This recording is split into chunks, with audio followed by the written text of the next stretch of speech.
বিসমিল্লাহির রহমানির রহিম। আমাদের উন্মুক্ত অবস্থানে আনুষ্ঠানিকভাবে উদ্বোধন এবং বৃক্ষরোপণের যে প্রস্তুতি, আমরা এই প্রস্তুতি নিচ্ছি।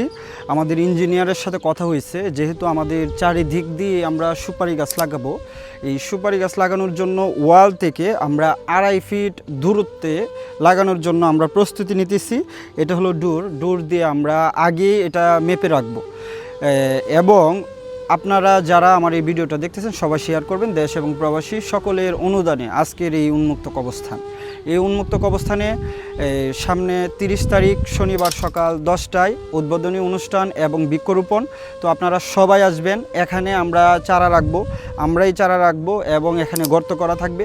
আপনারা আয়শা বিসমিল্লাহ বলে একটা চারা অন্ততপক্ষে লাগাই যাবেন।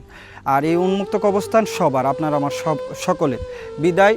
আপনি ভিডিওটা দেখার মাত্রই ভিডিওটা শেয়ার করবেন এবং অন্যদের সাথে দাওয়াত দিবেন যে উন্মুক্ত কবরস্থান সামনে শনিবার 30 তারিখ সকাল 10 ঘটিকায় আনুষ্ঠানিকভাবে উদ্বোধন এবং বৃক্ষরোপণ।